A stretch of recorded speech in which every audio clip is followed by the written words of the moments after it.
All right, check this out. If an exercise hurts you, it's not the exercise's fault. It's your body. Something's wrong with your body. Something's wrong with your body. That's right. Okay, so it's not me, it's you. Yeah, so I mean, and I'm now, first off, context, right? I'm talking about exercises that exist. So if you go to the gym, make something up and get hurt, yeah, it's probably the exercise's fault. But if you do an exercise, a conventional movement, and you get hurt, what a lot of people tend to think is, oh, that exercise, I just shouldn't do it. Right. But really what's happening is your body is telling you something. It's saying, I can't move in this particular way for whatever reason. And if you read that message properly, what you should do is figure out why you can't do that exercise, fix that, and then go back to trying to do it, not avoid the movement altogether, because then you'll never really solve the root issue. I just had somebody in my DMs that was asking questions related, and this is a real common thing you hear is like, oh, is it okay if I do this lift because squats hurt my back or because deadlifts hurt my back? And I'm like, well, yes, it's okay you do that, but let's first unpack the squatting or deadlifting hurts your back. Squatting or deadlifting doesn't hurt your back.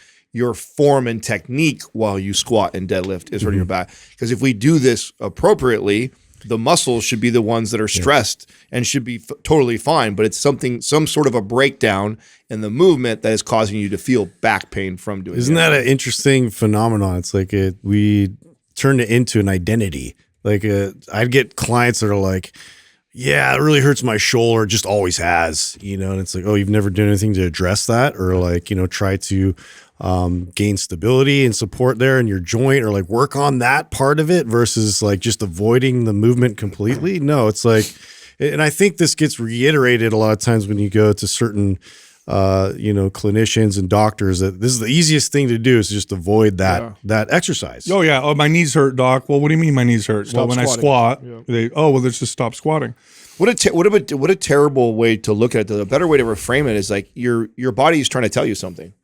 And so the fact that I'm getting feedback right now that this is painful when I do this tells me something's going on here, that there's something that I should be addressing versus, oh, that hurts, let's just avoid it altogether. Like that's a terrible way to do it, because by doing that, it's only going to get progressively worse over time because you're not addressing the root cause by avoiding that. You obviously can't do the movement because it causes pain.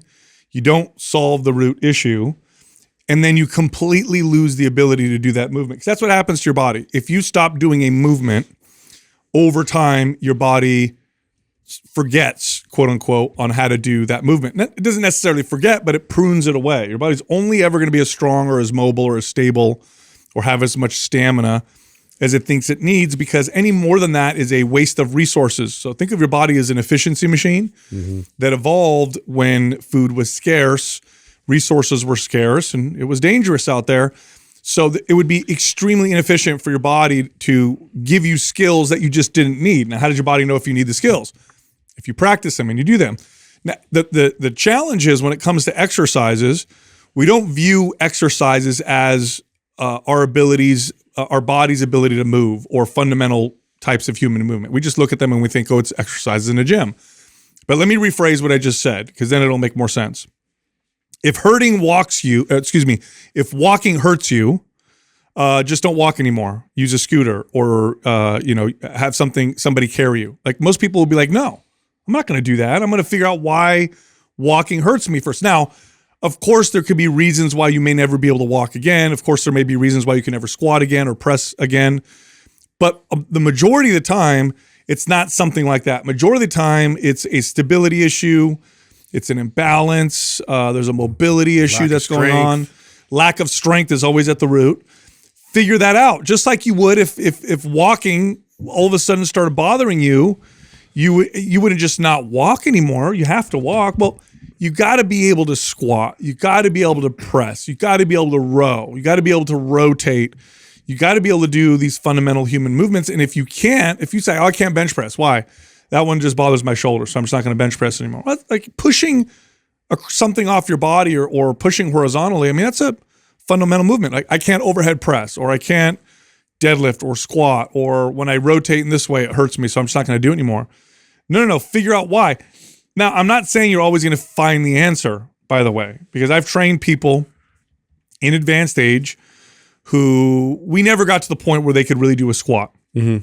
But the pursuit of trying to find the root cause of why they couldn't squat got them so much closer to being able to squat and solved a lot of other issues. In other words, they were far better off for us trying to figure out why and solve that issue versus just saying, okay, squats are off the table. Let's do something completely different. So this is an important thing to consider. So it's really it's a change of mindset. The exercise didn't hurt me. My body hurt me. No, I'm glad you brought that up too, because I've had quite a few clients that we never really got to that point of barbell squats, and we were working on it for years, right? And it's to that point itself, like, because it's so fundamental and it's something that just shows up during the day when you're trying to sit down in a chair, get up and down, when you're going on the toilet, whatever it is. Like, this is just something that's going to keep presenting itself, and to not kind of work on that, your body's going to deteriorate even further. So it's like, just getting to the point where we're addressing all these issues and instability. It was at least alleviate a lot of pain and a lot of ability and functionality that they could thrive with, but we didn't get to the point where they could barbell squat. Yeah, by the way, this is accepted in the correctional exercise physical therapy world. So physical therapists are among the best people when it comes to correcting imbalances and solving pain through movement. They're really good at what they do, okay? So I'd say if you look at all the people that work on correctional exercise, physical therapists are up near the top.